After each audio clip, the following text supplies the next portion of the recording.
Le parc naturel des Plaines de l'Escaut œuvre auprès des agriculteurs du territoire dans l'optique de développer une agriculture familiale plus durable. Les volets environnemental, social et économique ne sont pas à dissocier du bon fonctionnement d'une exploitation. Chaque pratique agricole est à concevoir au cas par cas. Chaque exploitation possède ses particularités propres et son histoire. Plusieurs agriculteurs du territoire du parc naturel tentent de nouvelles pratiques, plus respectueuses de l'environnement certes, mais économiquement viables, et pour certaines directement tisseuses de liens avec le consommateur. Ils nous livrent leurs expériences, les raisons de leur choix, et en quoi de telles pratiques peuvent être durables.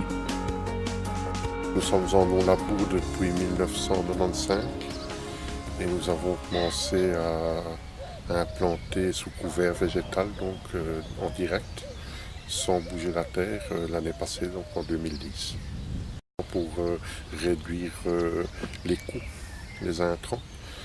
Donc nous sommes passés en 1995 donc en semi, en TCS, donc technique culturelle simplifiée. Et donc nous avons évolué dans ce système-là pour travailler de moins en moins profond, pour ramener de la vie dans le sol. Disons, quand vous labourez, vous avez une certaine vie dans le sol, puis vous passez en non-labour, vous commencez à augmenter la vie du sol, et moins vous travaillez profond, plus la vie augmente. Et dès que vous passez en semi sous couvert, on a remarqué que la vie augmentait de façon significative. Pour moi, elle augmente sûrement de 60-70% sur ici 6-8 mois.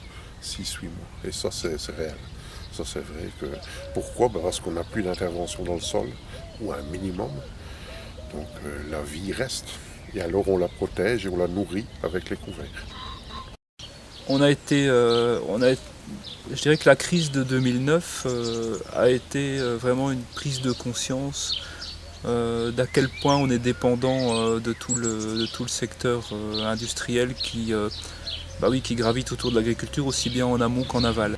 L'agriculture biologique est une façon de se libérer de l'amont.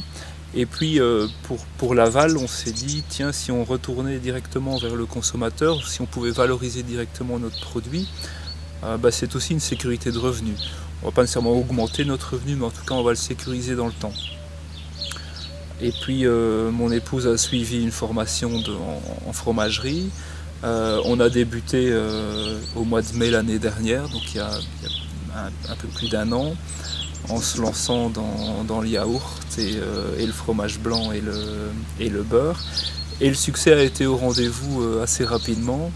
On peut compter sur une clientèle fidèle et nombreuse, donc c'est très gai. Et en plus, on est fiers de notre produit et on est beaucoup plus exigeant notamment sur la qualité de notre lait, justement parce qu'on a en face de nous finalement le meilleur contrôleur qui soit, c'est le consommateur. Donc ça fonctionne bien. Et parallèlement à la transformation du lait, on a débuté une activité de maraîchage. Donc vraiment à destination du consommateur aussi. Donc l'objectif, c'est pas de produire des quantités importantes, c'est de produire un panel important de légumes, ce qui nous a permis de recréer de l'emploi sur l'exploitation et ce qui ajoute à la panoplie et donc qui attire d'autant plus le consommateur. Donc la transformation, il faut reconnaître que c'est quelque chose de très exigeant, mais en même temps c'est quelque chose de très gratifiant, puisque quand on travaille pour l'industrie, habituellement, le travail de l'industriel, c'est toujours de trouver un petit défaut pour retirer un peu d'argent sur le prix qui avait été convenu. Ici, on fixe notre prix nous-mêmes et en plus, on a en face de nous des gens qui sont contents de venir. Donc c'est vraiment une nouvelle dimension de notre travail qui est apparue et qui nous satisfait.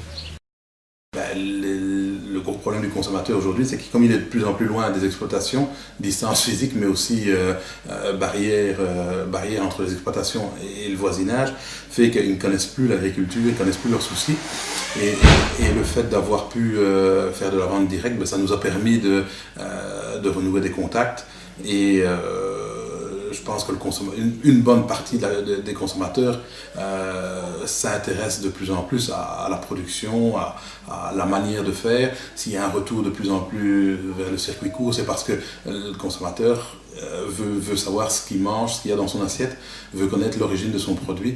Et on a vu des clients ici qui étaient clients en magasin qui ne connaissaient pas notre exploitation, qui après une visite, surtout les fermes ouvertes l'année dernière, se rendent compte du chemin du produit, de tout le travail que ça génère, et sont conscients qu'un produit qui n'est pas transformé par l'industrie, il a une valeur, il a une plus-value, il a une saveur différente.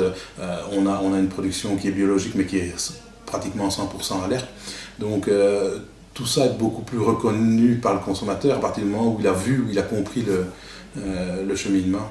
Donc dans le passé où on était en agriculture conventionnelle avec beaucoup de bétail sur une petite exploitation, on avait principalement en culture, on avait des rotations qui étaient principalement des pailles et du maïs, et parfois du maïs en monoculture sur certaines parcelles, ce qui nous a conduit à pas mal de soucis, érosion,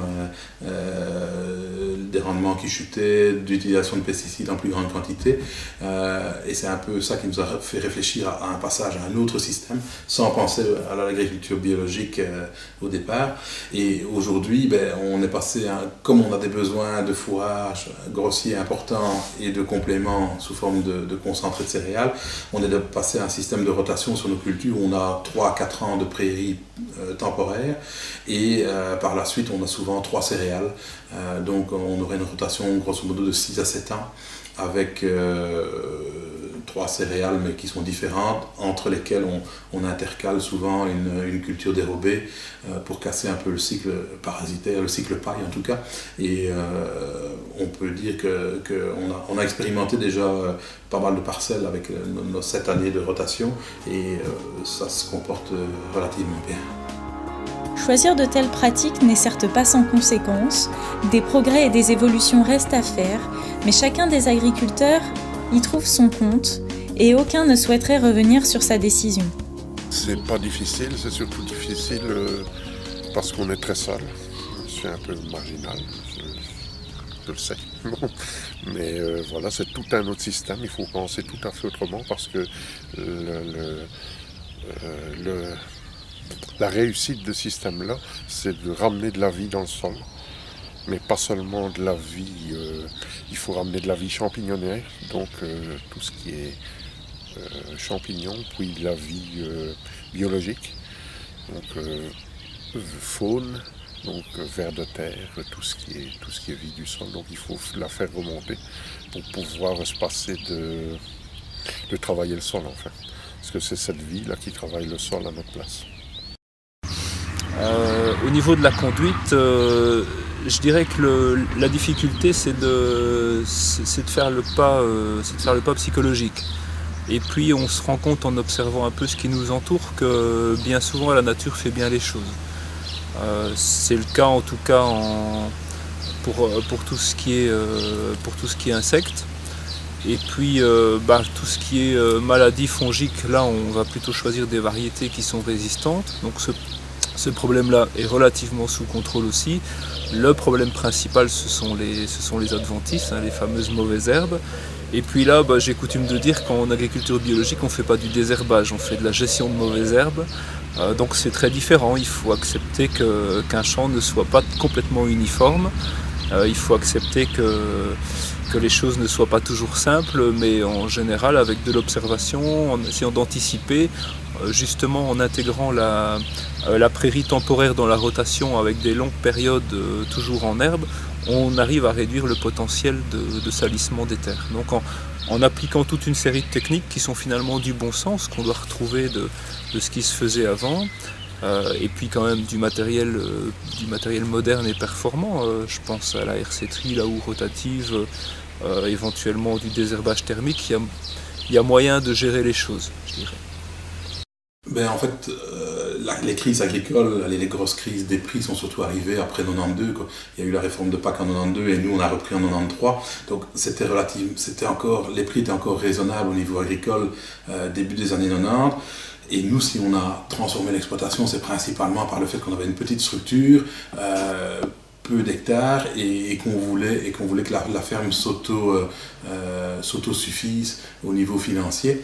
Donc notre souci de transformation dans un premier temps, c'était surtout parce que la structure était petite, et par la suite on a vu les prix agricoles, en tout cas les prix de gros chuter, et on s'est rendu compte que nos choix de quelques années, dans les années qui précédaient, étaient les bons, et ça nous a permis de passer le cap des crises malgré une petite structure, beaucoup plus facilement que certains, je pense. Et on le sait, de toute façon la transformation, elle donne une plus-value au produit final, mais ça nécessite également une plus-value de main-d'œuvre, il n'y a rien à faire. Donc je pense qu'on est content du système. On a mis plus de 10 ans à établir cette clientèle, cette transformation, mais c'est pas sans peine, quoi. Il faut travailler beaucoup, quoi. C'est ajouter au métier de producteur un métier de transformateur et un métier de vendeur. Mon sentiment personnel, donc le point de départ de tout ça, c'est un souci d'être plus viable économiquement. Donc qu'est-ce qui se passe? En fait, à un moment donné, les fermes deviennent tellement importantes, que ce soit au niveau des hectares cultivés ou au niveau du bétail. Ça représente une certaine quantité de travail, et cette quantité de travail augmente tout le temps, et à un moment donné, on a du mal à faire face. Donc pour continuer à faire face et être rentable dans notre exploitation, on essaye de réduire les coûts. Et les coûts d'exploitation, c'est quoi? C'est des charges de mécanisation, c'est donc essayer de travailler moins le sol, moins d'heures de tracteur, moins de mazout. Essayer de diminuer les quantités d'effluents d'élevage à épandre en faisant du compostage. Donc c'est aussi dans un souci économique, en fait. Quand on fait du séchage de foin, c'est un peu une autre approche de travail au niveau de l'alimentation du bétail, mais c'est toujours dans un souci économique pour essayer d'avoir moins de problèmes et moins de soucis au niveau du bétail. Donc tout ça c'est dans un souci économique. C'est un fait, donc les mesures agri-environnementales et les bandes enherbées les bandes aménagées qu'on a mis en place, ça demande un certain temps de travail, mais je pense que les primes que l'on nous donne sont quand même suffisamment intéressantes par rapport aux résultats des cultures que l'on peut avoir. Disons que le bénéfice qu'on peut en retirer est quand même non négligeable, que ce soit pour nous, agriculteurs. Il ne faut pas oublier qu'il y a un avantage aussi pour les chasseurs. Donc ils trouvent quand même un avantage pour le gibier, et puis il y a aussi pour tout un chacun les fleurs que les gens apprécient quand même quand ils sont le long de la route. Ils aiment bien de voir un beau champ fleuri, quoi.